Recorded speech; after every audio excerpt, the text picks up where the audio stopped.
jërëjëf mbokk internet yu Jobalay TV voilà comme niñ ko baaxoo di defee saa su nekk rek neewoon nañu leen ne bu Jobalay TV demee ci programme làmb wala ci programme football sa ëllëg sa danañu def benn émission su ko defee ñu wax ni nga xamante ne noonu la ñu gisee làmb ji voilà waxoon nañu leen ne pour ngeen bokk ci émission bi su ngeen dajee ak Jobalay TV ci programme match wala programme football voilà su ko defee yéen da ngeen di def seen vidéo 1 minute wala 30 secondes ngeen envoyé ñu ko ci numéro boobu su ko defee ngeen mën a bokk ci biir émission bi mbokk yi le 1er janvier Aliou Coumbara Kal en collaboration avec les jeunes de Kër Socé Sago ñoo doon amal benn mbapat bu exceptionnel mu nekkoon benn guddi ñaari drapeau ñu tegoon 1 500 000 francs 500 000 moo nekkoon poids léger bi 1 million bi moo nekkoon poids lourd bi mbokk ñu ngi leen di jégalu baax a baax ci voix bi ndaxte xam ngeen ne ak nit ñuy commentaire ak suñu allo yaa ma gën a xam yéen a ma gën a xam boobu voilà. léegi nag lambu Kër Socé 1 500 000 ci poids léger bi nga xamante ni moo di indépendance bu Ndiobène Tallene moo daan kii di Ndiol Sana mu nekk xale bu mën a bëre voilà mu nekk xale bu technique aussi waaw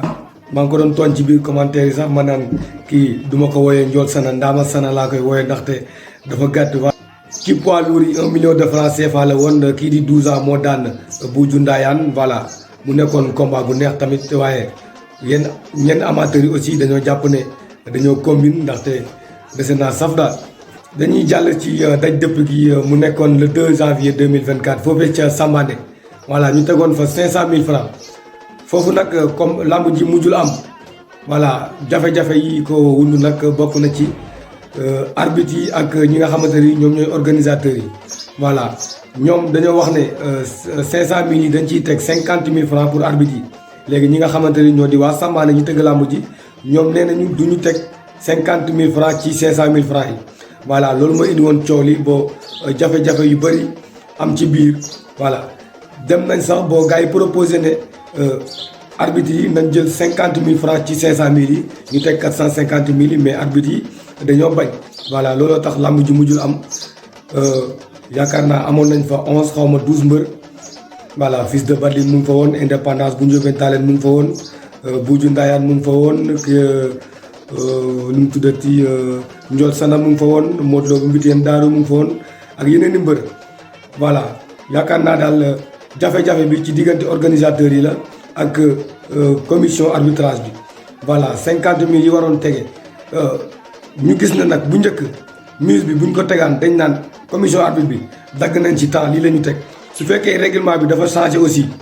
wala zone lagay bi ak zone Ndiédiène bi bokkuñu règlement nit ñi xam voilà commission arbitre yi war nañoo mën a gën a leeral promoteurs yi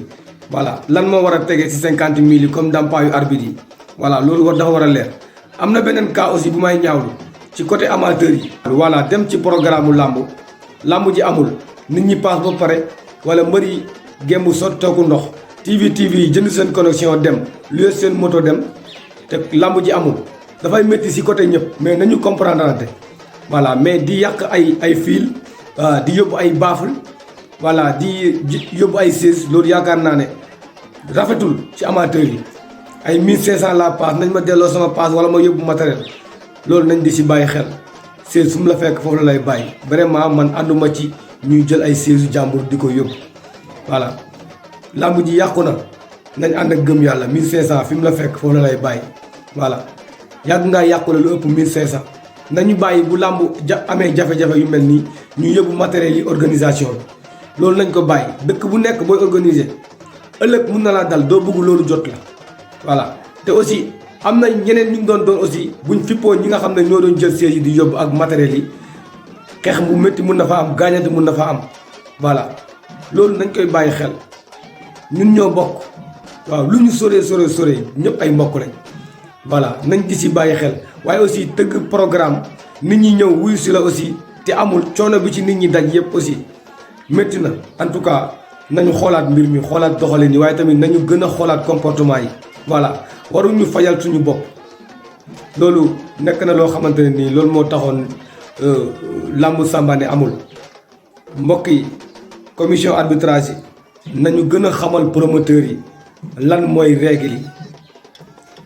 yi lan la règlement bu changé fexe leen promoteurs yi jot si fexe leen mbër yi jot si su ko defee jafe-jafe yi dina wàññeeku voilà leneen li may yokk aussi moo di recours voilà recours ci làmb la bokk, mais tamit war nañu mën a xool beneen système. lii dama koy yóbbante commission arbitre yi voilà dama leen koy yóbbante su fekkente ne règlement bi c'est national kon dama koy yóbbante ñi nga xamante ne ñooy comité national bi voilà mbër muy wut si vraiment pour muy def recours 25 000 francs dafa métti trop léegi li ma bëggoon mooy waxtaan mën na am consensus mën na am combat bu jaxasoo nañu ñaan benn temps ñu dem ci TV ñoom ñu dem xool combat bi su fekkente ne jël am na ñu dem joxe jël su fekkee jël amul ñu ne jël amul yaakaar naa loolu lañ war a def su fekk bu ñu defee loolu mbër mi bu d'accord nag mu doog a dem def recours ñu xam ne may nañ ko sens parce que dem nañ consulter VAR noonu laa ko mën a waxee. loolu aussi bokk na si loo xamante ne nii des fois da nga gis mbër moo xam ne 3 appuis lay def daanuwul sax mais du am lu mu defee recours te làmb dafa métti. mbër dañuy ñëw pour wut si kon warul ñëw di perte si làmb recours nag ci làmb la bokk mais nañ xool nuñ koy woyofalee ba mbër yi tamit di gis seen bopp ci làmb ji voilà.